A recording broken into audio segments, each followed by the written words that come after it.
If your income stopped today, how long would your life stay exactly the same? 1 month, three, six? Most people don't like answering that, so they don't. You don't work for money, money works you. And no, that's not a metaphor. Think about the last time you thought about quitting. Not because you hated the work, but because you were tired, or frustrated, or just done. What stopped you? Not passion, not loyalty, not the mission. Money stopped you. The rent, the car payment, the phone bill, the gym membership you forgot you signed up for, the subscriptions that quietly auto-renew. This part always feels small, until you add it up. That's not you working for money. That's money deciding when you can leave, when you can rest, and what risks you're allowed to take. Most people don't notice when this starts. It just feels like adulthood. Sarah's 26, marketing coordinator in Denver, first real job out of college. 52,000 a year. Feels like a fortune compared to waiting tables. She moves out, gets an apartment near downtown, $1,400 a month. Buys a used Mazda, $340 a month. New wardrobe, better laptop, dinner out a couple nights a week. Because now she finally can. At first it feels like freedom. She's independent, she's stable, she's moving forward. But every purchase quietly adds weight. The apartment needs next month's $1,400. The car needs the $340. The credit card needs its minimum. And all of it needs the paycheck. So Sarah isn't working because she loves marketing. She's working because her life now requires $52,000 a year to function. And the moment she thinks about leaving, her brain does the math. Rent, car, insurance, food, subscriptions, credit card. And the answer is always the same. She can't afford to stop.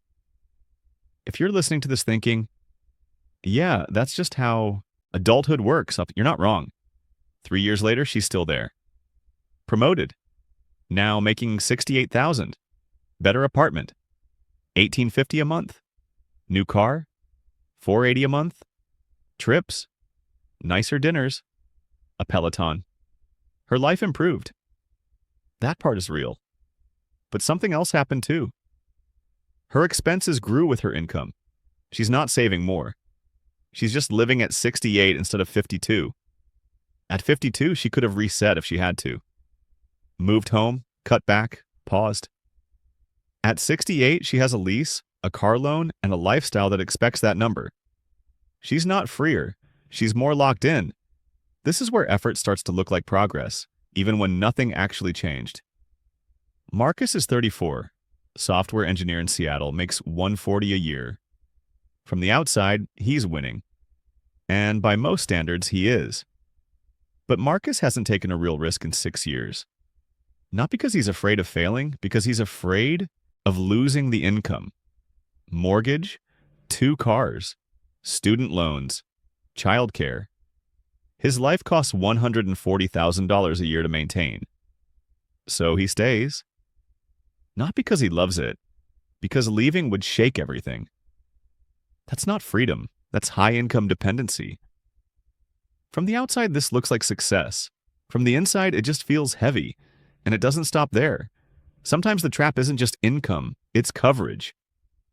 David is 38, accountant in Charlotte, makes $80,000 a year, solid job, respectable career.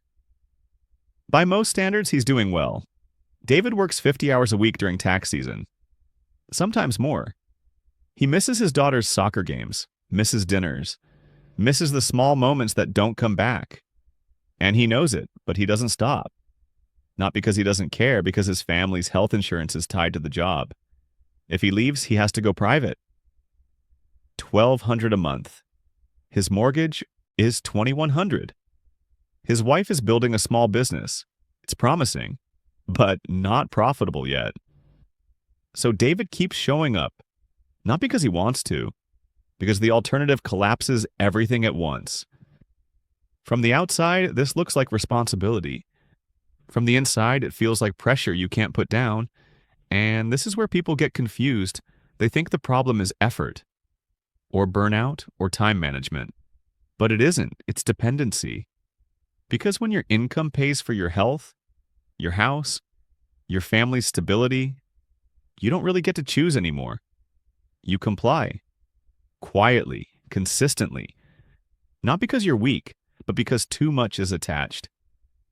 People don't stay because they love the work. They stay because leaving would dismantle their life.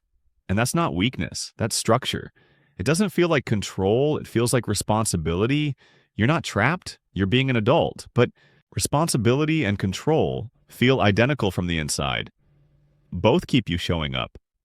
Both keep you working. Both stop you from asking whether this is actually what you want.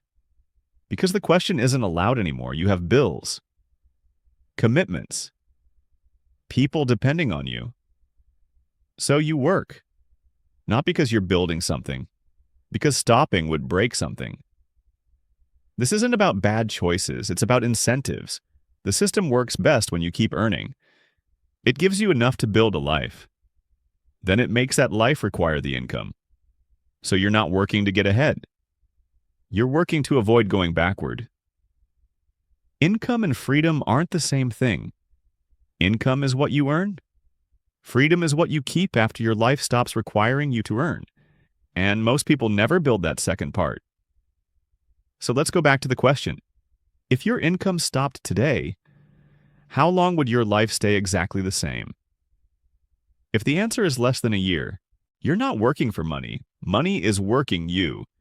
Because the moment the income stops, everything else stops too.